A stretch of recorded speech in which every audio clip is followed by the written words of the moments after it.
The Eternal Bloodline. Kabanata 33. Ang lahat ng mga dahon ay orange o dilaw, na nagbibigay ng kakaibang nakakabagabag na pakiramdam. Si Kyle ay walang masyadong damit sa simula. Ngayong nakikita niya ang kapaligiran, natitiyak niyang ang huling natitirang set ng mga damit na nasa loob ng kanyang storage ring ay malapit na ring maglaho. Habang siya ay nagpapanik pa rin sa pagtingin sa paligid, isang malaking gintong bola ng apoy ang biglang bumaril mula sa hangin na direktang nakatutok sa kanyang ulo. Tumindig ang balahibo ni Kyle habang tumatalon patungo sa kaliwang bahagi upang maiwasan ang pag-atake. Ang kanyang medyo maduming damit ay naging ganap na hindi maganda tingnan sa putik. Sa madilim na ekspresyon, nagmamadali siyang tumingin sa langit kung saan nanggaling ang pag-atake. Si Bea yun. Galit na galit siya. Napatingin si Kyle kay Bea, for some reason parang alam niya kung bakit ito galit na galit. Sa isang nakakalokong ngiti, dull-eyed negative ali niyang sinubukang pakalmayan ang galit nito. Nakita ko na lang ang dalawa pang gintong ball ang apoy na direktang dumarating sa kanya. Shit! Bahagya pang naiwasan ni Kyle ang mga ball ang apoy na may pawis na noo. Nang dama po ang mga ball ang apoy sa basang lupa, agad itong nagsingaw. Nang makita ang patay na seryosong ekspresyon ni Bea, hindi alam ni Kyle kung matatawa ba siya o maiiyak. Sa loob ng 5 minuto, napuno ng putik ang buong katawan niya. Ginagawa siyang parang isang swamp monster. Madaling naiwasan ni Kyle ang kanyang mga atake ngunit ang damit nito ay hindi kasing swerte niya. Isa pa, muntik na siyang makalbo dahil sa hindi mapakali na pag-atake ni Bea. In the end, to save his hair Kyle sincerely apologized. Kinuha din ni Bea ang 2 sa 3 pulang prutas na nakuha niya pagkatapos ng labis na kahirapan. Sumakit ang puso ni Kyle nang makitang kinakain nito ang 2 prutas na nasa harapan niya. Hindi man lang nagpakita ng epekto ang mga prutas kay Bea. Bumantong hininga siya, masyadong unfair. Matapos pagmasdan sandali ang gawin ng matandang puno, alam ni Kyle na medyo bata ang puno. Sigurado siyang magiging madali ang susunod na bugtong na ibinigay ng matandang puno at masasagot niya ito.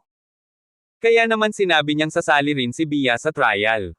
Hindi talaga niya inilalagay siya sa anumang panganib. Well, kung mali talaga ang sagot niya at walang choice kundi isakripisyo si Bea.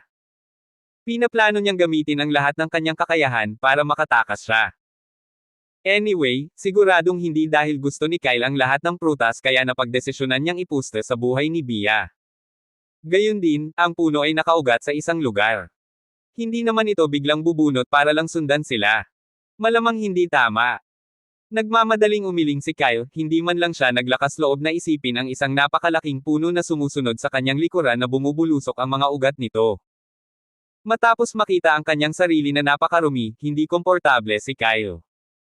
Gusto niyang magpalit ng damit ngunit wala itong silbi dahil madumihan na naman ang mga ito dahil sa kapaligiran. Tiningnan niya ang huling pulang prutas na naiwan sa loob ng storage ring niya. Mas mabuting kainin niya ang prutas na ito kung hindi ay magsisisi na talaga siya sa lahat. Nagmamadaling humanap ng tahimik na lugar si Kyle bago kumain ng prutas. Sa sandaling kainin niya ang prutas, isang mainit na pakiramdam ang kumalat sa kanyang buong katawan ngunit ilang sandali ay nagbago ang kanyang ekspresyon. Ang mainit na pakiramdam ay naging sobrang init at hindi nagtagal ay nagsimulang mag-init ang kanyang katawan. Isang matinding sakit ang lumabas sa kanyang tiyan bago kumalat sa kanyang buong katawan.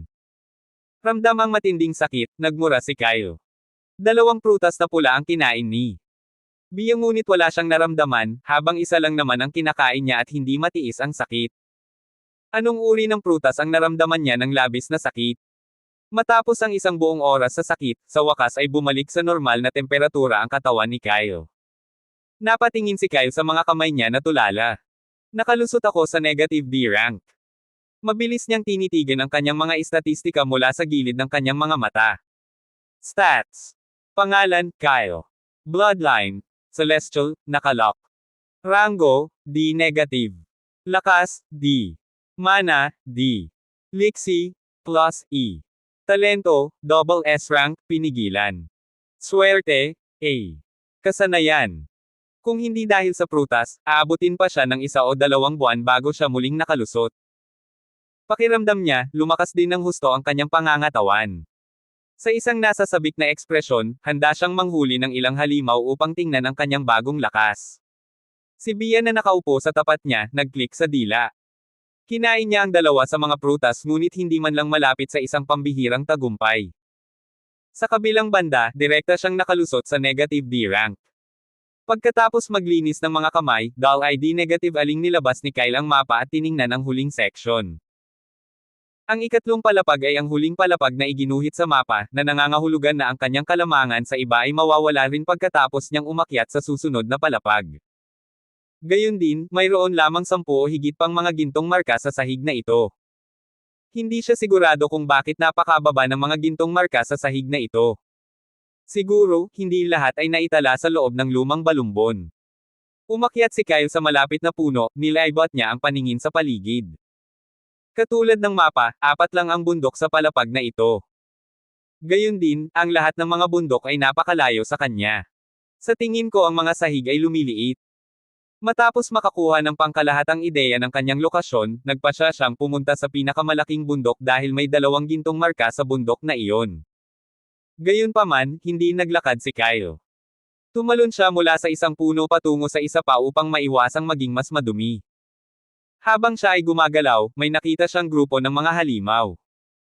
Ang kanilang katawan ay natatakpan ng matulis na kaliskis at tila malalaking butiki.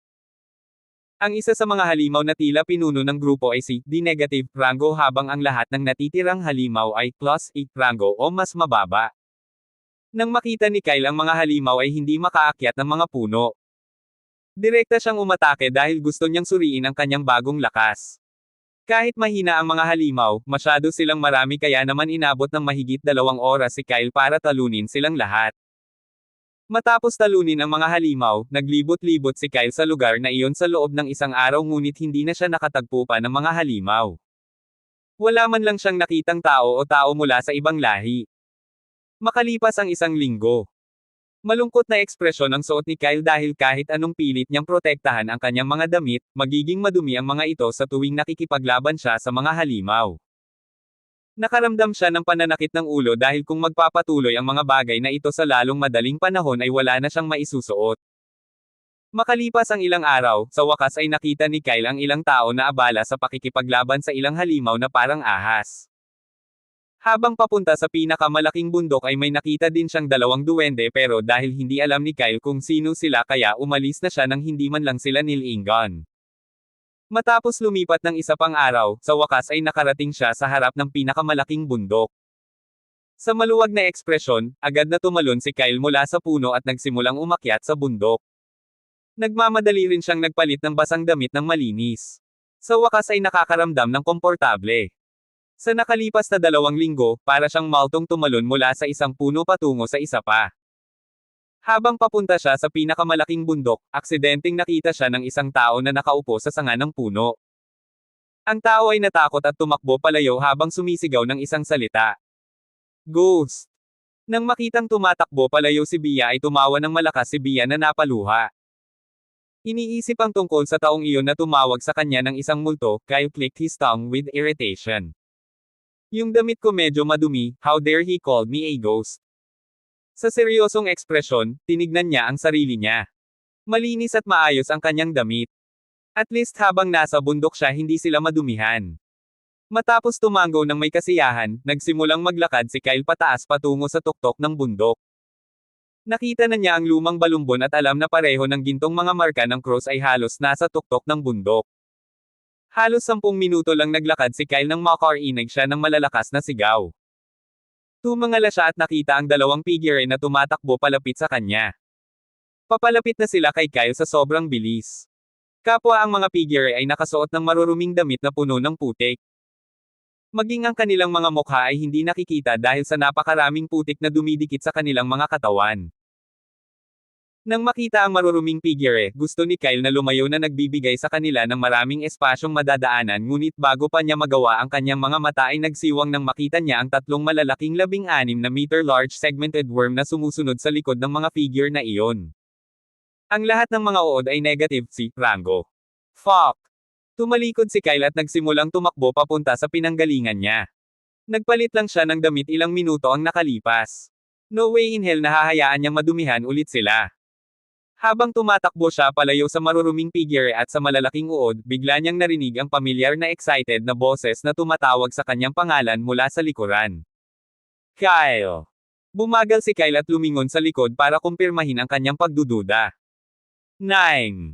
Hahaha, oo ako ito. Isa pang malakas na nasa sabik na halakhak ang nagmula sa itaas, ngunit sa hindi malamang dahilan ay kinilig si Kyle nang makita niyang winawagayway ni Nine ang kanyang maputik na kamay patungo sa kanya. Hindi man lang naghintay ng isang segundo, binilisan ni Kyle. Wala siyang pakialam kung sino iyon, mas mahalaga ang damit niya. Si Bia na lumilipad sa itaas niya at nakikita ang lahat, nagsimulang tumawa ng baliw. Tawa siya ng tawa kaya halos mapilitan si Kyle na pigilan at hampasin siya papunta sa mga uod pero dahil tumatakbo siya ay tuluyan na siyang hindi pinansin. Sa kabilang banda, nakita kong bumibilis si Kyle. Diretso rin ang takbo ng Nine papunta sa direksyon niya. Pagkarating sa dulo ng bundok, tumalon si Kyle at umakyat sa pinakamalapit na puno. Sa wakas ay nakahinga siya ng maluwag pagkatapos niyang makalayo ng ilang metro sa bundok. Phew! Ligtas ang damit ko. Pagkatapos ni Kyle, si Nine at ang isa pang figure na tumatakbo sa tabi niya ay tumalon din sa bundok at nagmamadaling umakyat sa ilang mga puno sa malapit. Huminto ang mga nakasegment na uod na sumusunod sa likuran nila nang makarating sila sa gilid ng bundok. Matapos sumigaw ng malakas, nagsimula na talagang umatras ang mga uod. Nakita ni Nine ang pag-urong ng mga uod at nakahinga ng maluwag bago tumingin kay Kyle ng may ngiti. Kyle, kamusta ka na? Hindi ko inaasahan na makikita kita dito. Ngumiti naman si Kyle na nakaupo sa malapit na puno. Hindi rin niya inaasahan na makikita niya si Nine kasama ang napakaraming halimaw. Okay lang ako. Habang nag-reply siya, iniskan niya ang katawan ni Nine at nagulat siya nang malaman na si Nine ay i-rank na. 9-scan din ang katawan ni Kyle pero hindi niya masabi ang rank niya. Tumingin siya kay Kyle na bahagyang nanlaki ang mga mata bago pinakilala ang katabi niya. Ang isa pang figure ay nakasama si Nine ay tinawag na Tainan, at siya ay mula sa Kingdom Lorengnad. Siya mang nakilala niya kahapon nang lumabas siya sa ikatlong palapag at dahil pareho silang tao, nagpasya silang magsama-sama. Tumingin si Tainin kay Kyle at tumango. Katulad ni Kyle, hindi siya masyadong madaldal. Pagkaalis ng mga uod ay umalis silang tatlo sa mga puno, diretsyong tumatalon sa gilid ng bundok. Habang tinatapik-tapik ni Kyle ang damit niya ay daandi negative ahang lumapit si Nine sa kanya mula sa likod na may pilyong ngiti.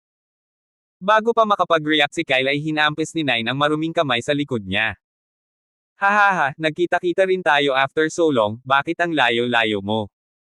Pinigilan ni Kyle barely ang sarili sa pagmumura at tumingin kay Nine na may madilim na ekspresyon.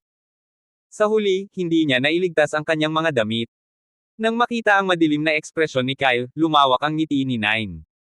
Mukhang tama siya.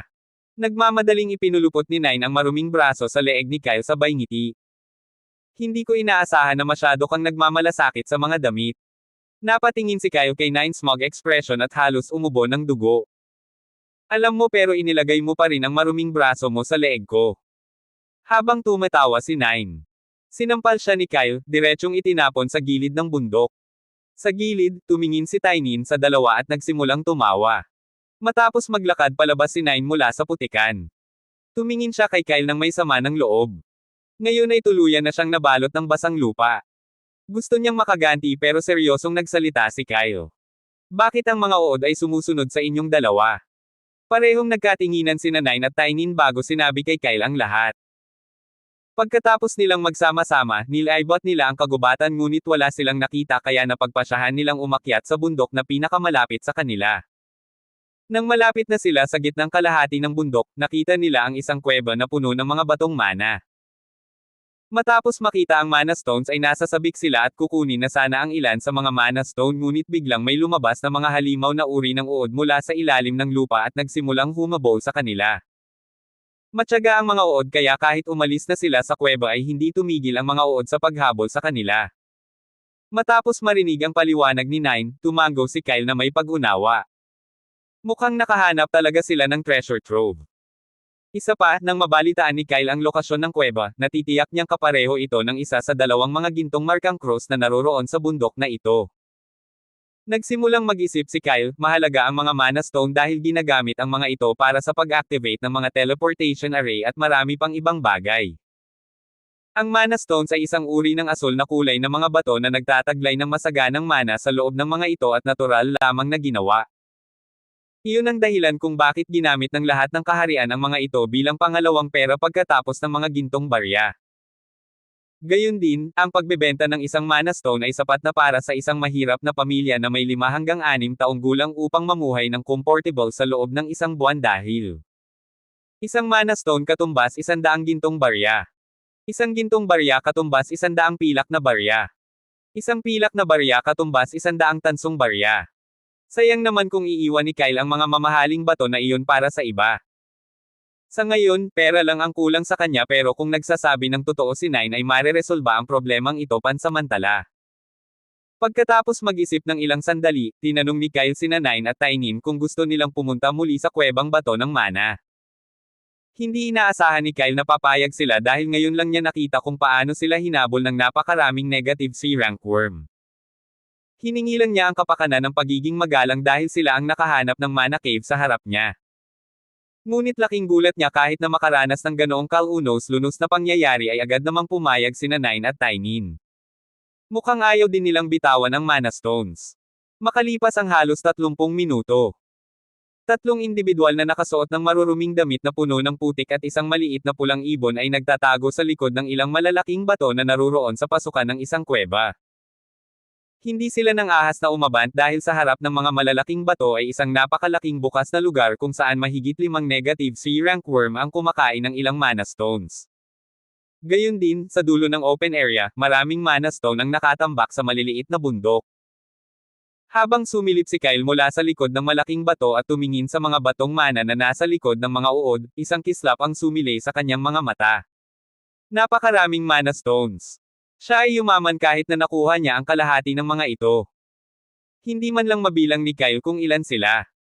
Hindi nakatago ang pasukan ng kuweba at wala ring bitag kaya naman sa pagpasok nila sa kuweba, nakita ni Kyle ang mga uod at lahat ng mana stones. Parang tinatawag ng mana stones ang lahat para kunin sila. Habang nakasilip si Kyle sa mana stones ay bumulong si Nine na nakaupo sa tabi niya. So anong plano? Huminga ng malalim si Kyle at binawi ang ulo. Alam na niya ang kailangan nilang gawin. Sa tingin ko kailangan natin ng pain. Nang marinig ang sinabi ni Kyle ay nagkatinginan sina Nine at Tianin at nagmamadaling umiling. Walang paraan na sila ay kumilos bilang isang pain. Isang oras lang ang nakalipas ay nakita nilang dumaan sa kanilang mga mata ang kanilang kamatayan nang hinahabol sila ng mga uod. Mabuti na lang at hindi mabilis ang mga uod kung hindi ay hindi man lang naglakas loob si Nine at Tiny na isipin kung ano ang mangyayari sa kanila. Nang makita ni Kyle ang pag-aatubili nilang ekspresyon ay agad din itong umiling. Tumanggi rin siyang maging pain. Habang iniisip ng lahat kung ano ang gagawin, humikab si Bia na nakaupo sa ibabaw ng kalapit na malaking bato. Sabay-sabay na napatingin silang tatlo kay Bia at may ngiti sa kanilang mga labi. Si Bia na gusto na lang matulog dahil sa sobrang pagod ay biglang nakaramdam ng panginginig sa kanyang gulugad nang makita niyang nakangiti ang lahat habang nakatingin sa kanya. Shit! In the end, after curse Cal for a while, pumayag si Bia na maging pain na may atubili na ekspresyon. Si Kyle, Nine at Tiny ay nagmamadaling lumayo sa likod ng malaking bato at nagtago sa likod ng isa pang malaking bato na naruroon sa isang sulok. Sa kabilang banda, pagkatapos huminga ng malalim ay ikinumpas ni Bia ang kanyang mga pakpak at lumipad patungo sa mga uod. Baka sa mga mata niya ang pag-aatubili. Hindi niya gustong gawin ito ngunit dahil nangako si Kyle na ibibigay sa kanya ang susunod na kayamanan ay nahanap niya kaya pumayag siya. Sa kanyang maliit na figure, lumitaw siya sa ibabaw ng mga uod na abala sa pagmuya ng mga mana stone nang walang pakialam sa kahit ano paman. Matapos huminga ng malalim, ibinaba ni Bia ang kanyang mga pakpak at 2 gintong bowl ang apoy na kasing laki ng kamao ang bumaril mula sa ilalim ng kanyang mga pakpak. Ang mga bowl ang apoy ay direktang bumangga sa ulo ng 2 uod ngunit hindi ito naapektuhan ni Katie Ting dahil ang lahat ng mga uod ay negative C rango. Malakas na tumili ang mga uod at nagmamadaling tumingin kay Bia na pinagpapawisan ng mga balde.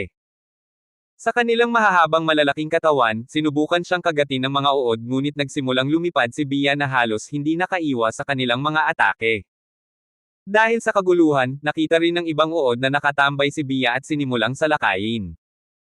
Hindi nagtagal, lahat ng uod na naruroon sa loob ng kuweba ay desidido ng patayin si Bia dahil nakapasok ito sa loob ng kanilang teritoryo. Nakahinga rin ng maluwag si Bia, hindi na siya nalapitan ng mga uod dahil lumilipad siya. Ngayon ay kailangan na lang niyang akitin sila sa labas para makuha ni Kyle at ng iba pa ang mga Mana Stone. Habang nagpapahinga si Bia, biglang yumanig ang buong kuweba. Nagbaba siya ng tingin at halos mataranta. Isang malaking itim na kulay na uod na doble ang laki ng mga naunang uod ay biglang bumaril mula sa ilalim ng lupa. Malaki ang katawan nito na halos umabot na sa tuktok ng kuweba. Sumirit ng malakas ang uod at ibinuka ang napakalaking bibig nito para diretsyong kainin ang maliit na insektong naglakas loob na mang-istorbo sa pagtulog nito.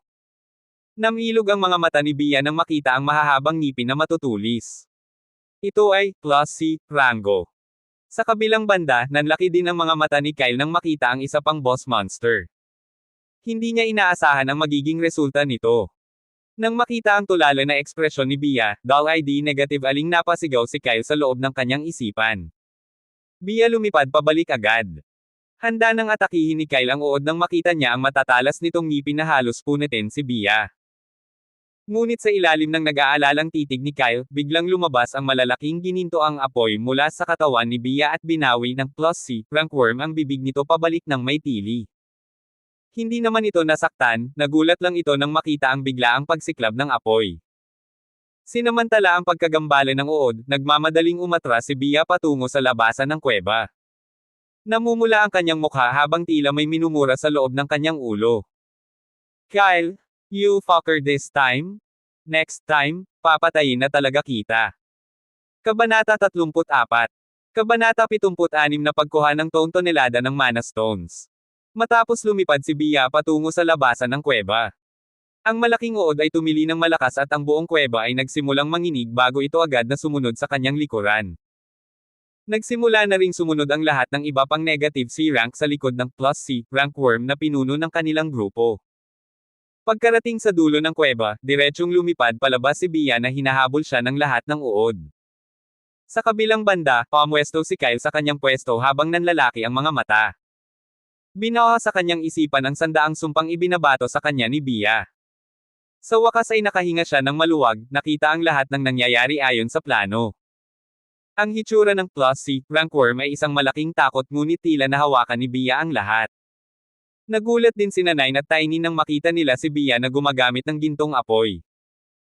Nang makita nila siya ay inakala nilang isa lamang siyang normal na ibon ngunit ngayon ay nakikita siyang gumagamit ng gintong apoy na natitiyak nilang nakatali siya kay Kyle. Matapos ang lahat ng mga uod ay umalis. Tumigil sa pagtatago sina Kyle, Nine at Tiny at agad na sumugod sa mga tambak ng Mana Stones. Wala silang masyadong oras. Ayon sa naunang natuklasan, hindi umaalis sa bundok ang mga uod. Malamang ay titigil na sila sa paghabol kay Bia kapag nakapasok na ito sa gubat at babalik sa loob ng 20 minuto o higit pa. Sa masayang ekspresyon, si Nine at Tiny ay nagmamadaling hinawakan ang ilang Mana Stones at pinunan ang kanilang mga storage ring ngunit kahit na pagkatapos noon ay marami pang Mana Stone ang natitira. Isa lang ang storage ring nila kaya naman pagkatapos mapuno ang singsing ay napatingin sila kay Kyle na nakatayo sa tabi nila na tila naghihintay na matapos sila. Sa seryosong ekspresyon, nagmamadaling inilagay ni Kyle ang kanyang dalawang kamay sa ilang Mana Stones. Muntik nang magmura si Nine nang makita ang napakaraming storage ring sa mga daliri ni Kyle. Ang pinakamahalaga sa 6 na storage ring na suot ni Kyle ay 5 ay mataas ang grado. Saan ka ba nakakuha ng napakaraming storage ring? Nang marinig ni Kyle ang mapait na boses, nagkibit balikat si Kyle at Doll ID negative aling sinimulang punan ang kanyang mga storage ring. Pagkaraan ng ilang minuto, lahat ng Mana Stones na nasa loob ng kuweba ay wala nang makita at kabilang sa 6 na storage ring ang kamay ni Kyle 4 na ay napuno ng Mana Stones. Nine clicked his tongue with jealousy siyang sa satisfied expression ni Kyle. Umalis na tayo bago pa bumalik ang mga uod. Tumango naman sina Kyle at Tiny at nagmadali silang tatlo na lumabas ng kuweba. Samantala, nang makarating si Bia sa gilid ng bundok ay tumigil ang uod sa paghabol sa kanya, sumigaw sila ng malakas sa lumilipad na figure ni Bia bago nag-aatubili na umatras patungo sa kuweba. Nang lumitaw muli ang mga uod sa loob ng kuweba, halos mabaliw sila. Ang kuweba ay tiwangwang at wala ni isang batong mana ang makikita. Ang pinunong uod na si Classy Rank ay tumili ng malakas na may dugong mga mata at ang buong kuweba ay yumanig ng malakas. Si Kyle at ang iba pa na napakalayo na sa kuweba, naramdaman ang panginginig ng lupa sa ilalim ng kanilang mga paa dahil sa malalakas na ingay na nagmumula mismo sa kuweba. Nang halos nasa tapat na sila ng bundok ay huminto sila at nakahinga ng maluwag. Nagkatinginan sila at nagsimulang tumawa. Talagang nakakatawa kung paano nila niloko ang mga halimaw. Matapos kumalma ang lahat, tinanong ni Nine si Kyle tungkol sa kanyang mga plano kung ano ang susunod niyang gagawin. Pinakiusapan din niya si Kyle na maglakbay muna sandali dahil medyo delikado ang sahig, puno ng mga halimaw na matataas ang ranggo. Anyway, nung umalis sila who knows kung kailan sila magkikita ulit. Nagdadalawang isip si Kyle dahil nagustuhan niya ito kapag gumagala siyang mag-isa ngunit pagkatapos ay tumingin siya kay Nine na nagsusumamong mukha at sumang-ayon na may kasamang buntong hininga. Wala ring problema si Tainin sa lahat ng naglalakbay ng magkasama sa ilang sandali. Tumango lang siya sabay ngiti. Habang nag-uusap ang lahat ay sumulpot din si Bia. Galit siya pero ayaw niyang kausapin si Kyle kaya naman napaimpid na lang siya ng galit at umupo sa ibabaw ng ulo nito. Mapait na natawa si Kyle na naramdaman ang galit na mood ni Bia ngunit hindi na ito umimik dahil ramdam niya ang pagpupumilit nitong matulog. Marami na siyang tinutulungan at alam ni Kyle na karapat di -4 siyang magpahinga. Sa kabilang banda, isa na namang dilema ang kinakaharap ni Kyle. Hindi siya sigurado kung dapat niyang sabihin kay Nine at Tiny ng tungkol sa lumang balumbon. Kilala niya ng personal si Nine at nagtiwala sa kanya kaya naman handa siyang sabihin sa kanya ngunit hindi sigurado si Kyle kay Tiny. Matapos mag-isip ng ilang sandali, nagpasya siyang huwag sabihin sa kanila ang tungkol sa mapa. Ito ay mas mahusay na paraan. Kinaumagahan, pagkatapos magpahinga at kumain ang lahat. Iminungkahi ni Kyle na pumunta sa tuktok ng bundok. Gusto niyang pumunta sa susunod na Golden Cross Mark na naroroon sa bundok ngunit ayaw niyang sabihin sa kanila ang tungkol sa mapa kaya naman sinabi na lang ni Kyle na dapat silang masusing maghanap sa bundok bago umalis. Natarante sina Nine at Tiny ngunit pagkatapos ay pumayag sila. Parang wala silang ibang plano. Matapos umakyat sa tuktok ng bundok sa loob ng 2 buong araw. Nakita nila ang isang malaking tabletang bato na nakatayo ng patayo sa pagitan ng isang tumpok ng mga bato. Iba sa mga bato, ang mesa ay puno ng kakaibang pattern. Walang naintindihan sina Kyle at Nine sa nakasulat sa tablet pero nang makita ni Tiny ang tablet ay nagsalita siya ng seryoso. Ito ay isang array. Natutunan ni Tiny ng tungkol sa mga array mula sa kanyang lolo. Hindi niya gaanong alam ang tungkol sa mga ito ngunit ang array sa stone tablet ay isang low-rank array. Kaya naman madali niya itong nasal-ayan. Napatingin sina Kyle at Nine kay Tiny na abala sa pag-aaral ng array at nagmamadaling bumalik. Ito ay mas mahusay para sa mga profesional na ang bahala sa problema.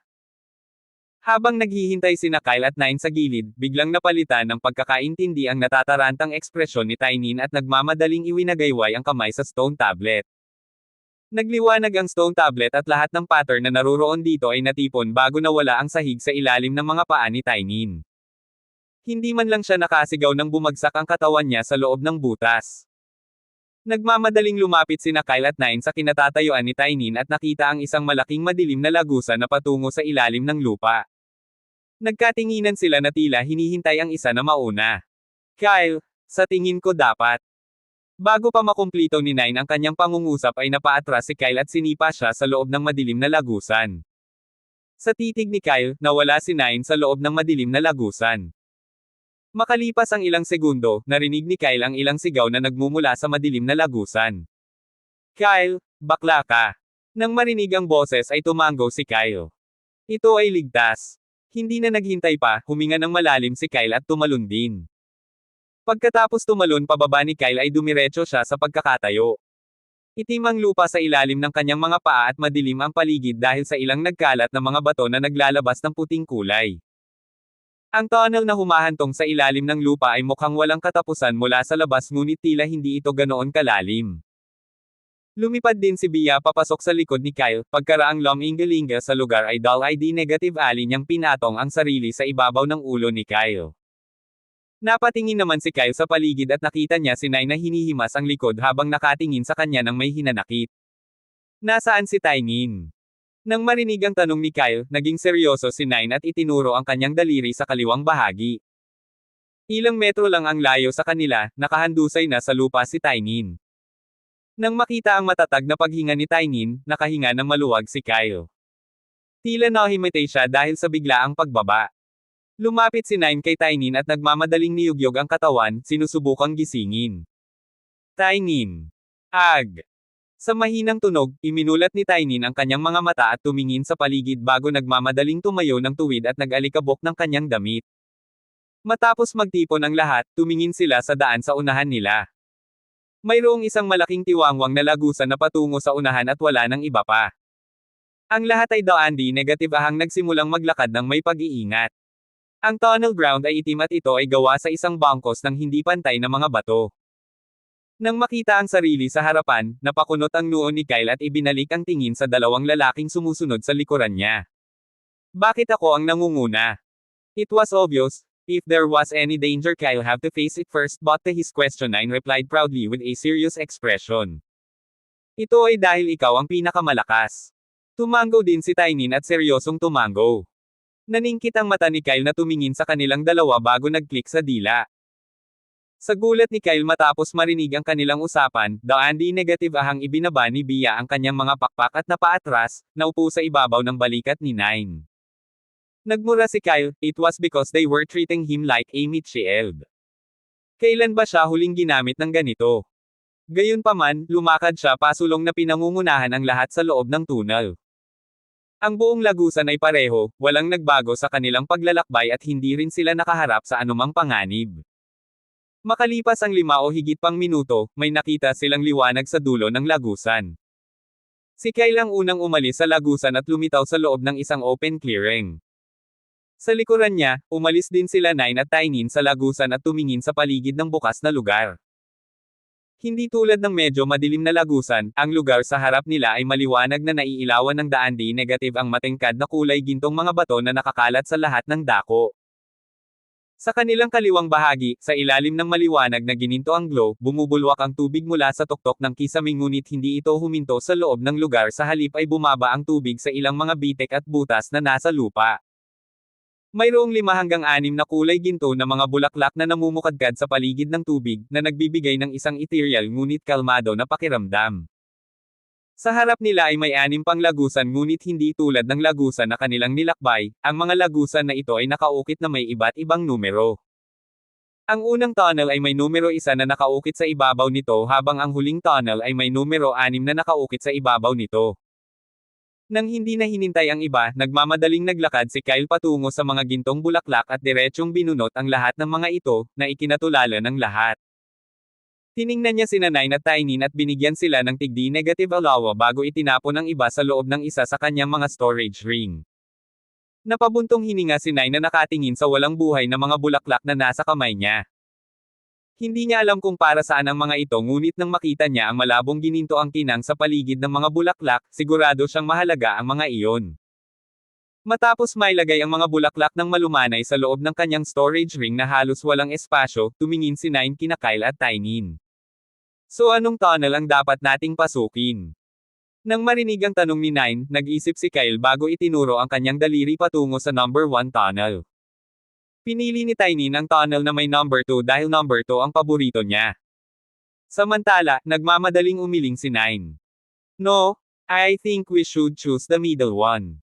Paano kung ang una ay hell difficulty?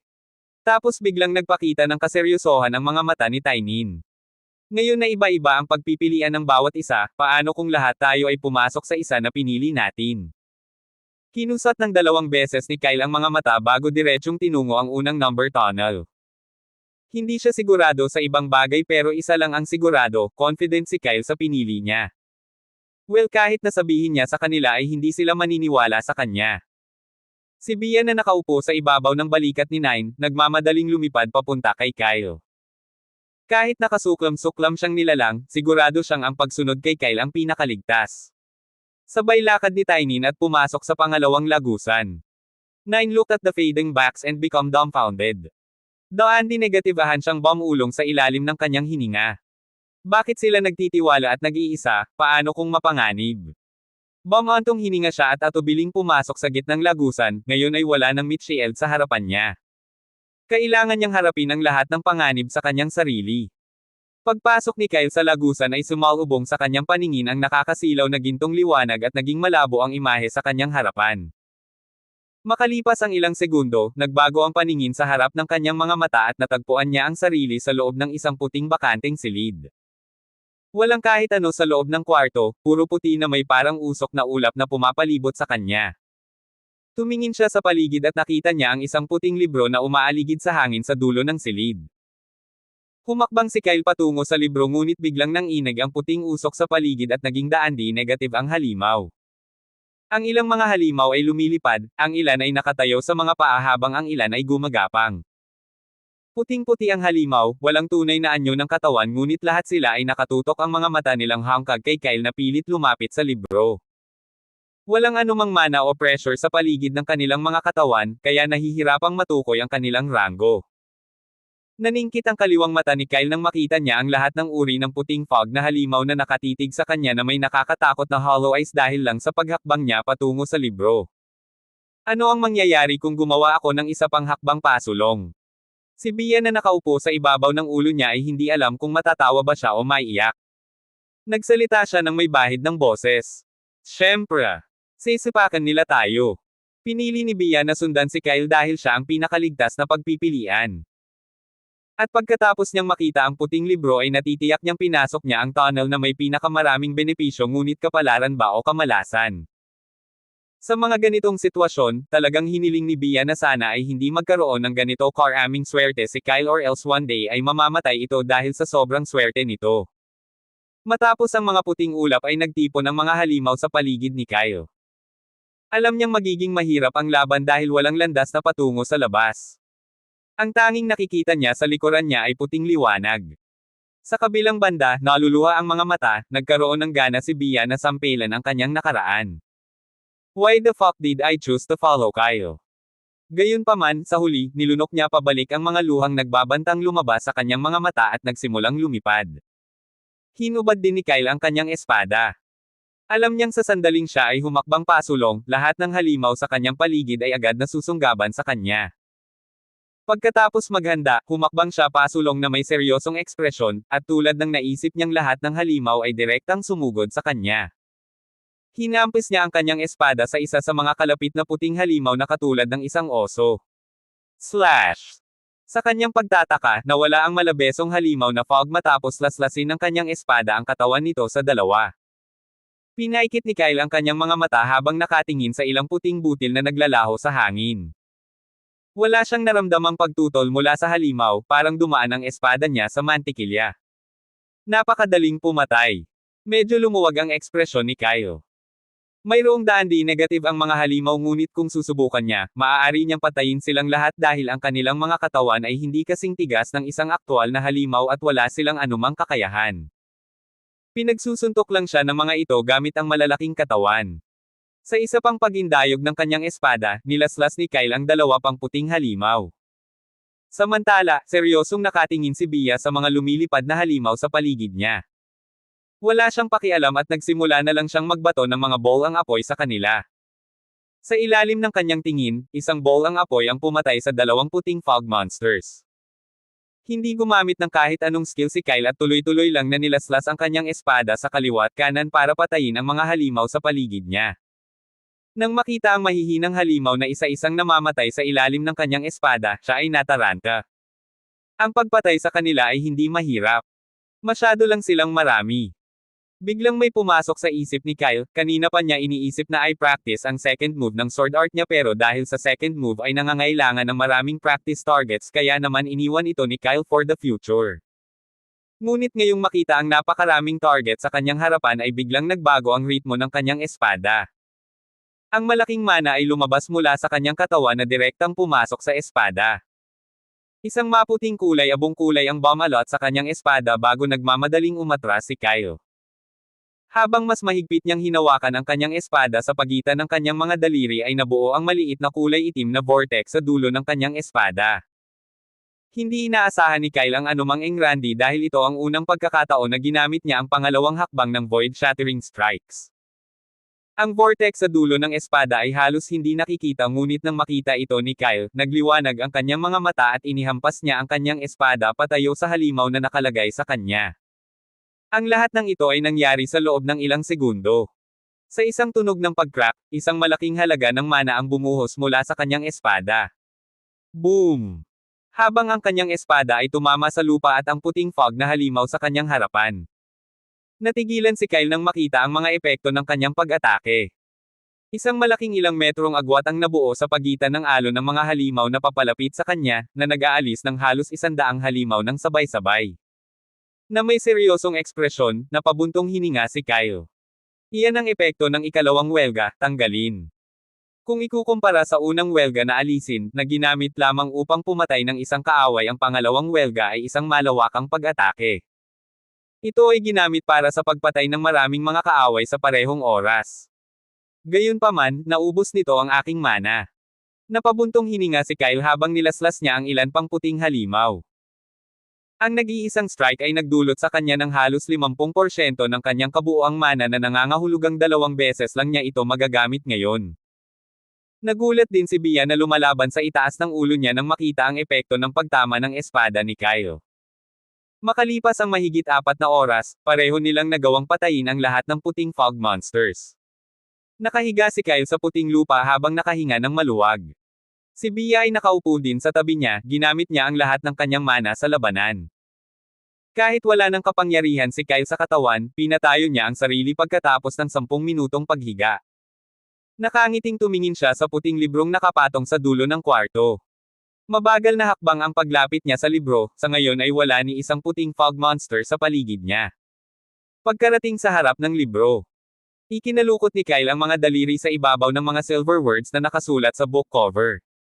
Mga sinaunang array. Napabuntong hininga siya. Hindi ito masyadong kapaki-pakinabang dahil walang alam si Kyle tungkol sa mga array. Tapos biglang sumilay sa mga mata ni Kyle yung mukha ng master niya. Itatanong ko sa matanda, baka may alam siya tungkol dito. Inihagis niya ang libro sa loob ng storage ring niya. The moment he placed the book inside his storage ring, yumanig ang puting kwarto at na-distort na naman ang imahe sa harap ni Kyle bago sila pareho ni Bia na lumitaw sa iisang lugar kung saan sila naghiwalay ng iba. Tumingin si Kyle sa likod at wala na kung saan ang lagusan na may nakaukit na number 1. Tiningnan niya ang 5 pang tunnel at sinubukang ipasok ang may number 6 pero nakaharang ang entrance ng tunnel ng ilang invisible screen kaya hindi siya nakapasok. Napabuntong hininga si Kyle at pasimpleng umupo sa isang tabi, naghihintay sa paglabas ng 9 at Tainin mula sa mga lagusan. Hindi na niya kailangang maghintay ng matagal dahil pagkatapos ng 20 minuto, lumabas si Tainin mula sa lagusan kung saan nakaukit ang number 2. Kumpara kay Kyle na buo ang damit ni Tainin ay punit-punit. May mga butas pa ang nakikita ni Kyle sa iba't ibang lugar. Pagkatapos mag-alis ng alikabok ng damit, lumapit si Kyle kay Tainin at tinanong kung kumusta. Bilang sagot, bumantong hininga si Tainin at sinabi na pagkapasok sa lagusan ay lumitaw siya sa loob ng isang walang laman na puting silid na puno ng mga halimaw na tipong fog at lahat sila ay sumugod sa kanya sa sandaling siya ay humakbang pasulong. Matapos talunin ni Tainin ang mga halimaw ay lumitaw siya sa labas. Habang nag-uusap sina Kyle at Tainin ay lumabas din si Nine mula sa gitnang lagusan. Mas malala pa ang kalagayan niya kaysa kay Tainin. Punit-punit ang kanyang buong pang-itaas na kamisete na naging kalahating hubad. Nang makita ang kalagayan ng Nine, binawi kaagad ni Bia ang lahat ng mga past words niya kung saan naisipan niyang sundan siya imbes na si Kyle. Napaluha naman si Nine nang tumingin siya kina Kyle at Tainin. Nakatagpo din siya ng isang walang laman na puting silid na puno ng mga fog monsters. Siya may mahusay na pumatay sa fog monsters ngunit pagkatapos ay biglang lumitaw ang isang malaking puting halimaw mula sa manipis na hangin. Ito ay masyadong malakas at nagsimulang bugbugin si Nine na parang bola. Matapos magkwento ng malungkot si Nine, tumingin siya kina Kyle at Tainin at tinanong sila kung may nahanap sila. Umiling kaagad si Tainin, na nagpapahiwatig na wala siyang nakita. Samantala, sumili ang malaking ngisi sa mukha ni Kyle habang tinitignan ang Nine tattered condition. Nakita ni Nine ang ngisi niya at nagmura bago tumingin kay Kyle ng may pagmamakaawa. Ano ang nahanap mo? With a humble smile, ipinakita ni Kyle sa kanilang dalawa ang puting libro saglit bago ibinalik ang libro sa loob ng storage ring niya sa harap ng mga mata nilang nanghihinayang. Gustong umiyak Nine. Inilagay niya ang kanyang kamay sa leeg ni Kyle at ipinakita sa kanya ang isang tunay na ngiti. Sa susunod, susundan talaga kita bro. Pagkatapos, lahat sila ay agad na lumabas ng lagusan. Walang natira sa loob ng lagusan kaya walang saysay na manatili doon. Isa pa, kahit ilang beses nang subukan, hindi sila nakapasok sa ibang mga tunnel. Nang umalis sila sa tunnel, papalubog na ang araw sa abot-tanaw, na nagpapahiwatig ng pagtatapos ng araw. Nagpalipis sila ng gabi sa bundok at kinabukasan ng madaling araw ay nagpasya si Kyle na magpaalam kina Nine at Tynin. Nais niyang pumunta sa iba pang mga gintong marka ng cross. Bumantong hininga si Nine pero pumayag. Pagkatapos ni Kyle, sinabi rin ni Tynin na gusto niyang pumunta sa ibang direksyon upang maghanap ng higit pang mga pagkakataon. At silang tatlo ay pumunta sa iba't ibang direksyon pagkatapos makapasok sa kagubatan. Matapos iwanan sina Nine at Tynin, kinuha ni Kyle ang lumang scroll mula sa kanyang storage ring. Tinitigan niya ito, 8 na lang ang natitira na golden cross marks pagkatapos niyang gawin ang mga naruroon sa pinakamalaking bundok. Napabuntong hininga, ibinalik ni Kyle ang scroll sa loob ng storage ring niya. Bakit ang layo nila? Ang bawat solong gininto ang marka ng cross na nakaukit sa balumbon ay nasa malayong distansya. Aabutin siya ng 1 o 2 linggo para lang makarating sa pinakamalapit. Walang paraan na magagawa niyang kolektahin ang lahat ng ito sa kanyang bilis. Isa pa, halos 2 buwan na ang nakalipas mula noong lumitaw siya sa loob ng tore ngunit wala siyang ideya tungkol sa Elixir of Life, ang kanyang pangunahing layunin. Sa bawat segundong lumilipis, medyo nababalisa si Kyle at Dandy negatibahan ngunit siguradong may mga pagdududa na lumalabas sa kanyang isipan. Paano kung hindi niya mahanap ang elixir? Nagmamadaling umiling si Kyle, inalis lahat ng negatibong iniisip. Walang pagpipilian para sa what if. Hahanapin ko ang elixir kahit anong mangyari. Abangan ang mga susunod pang kabanata ng The Eternal Bloodline.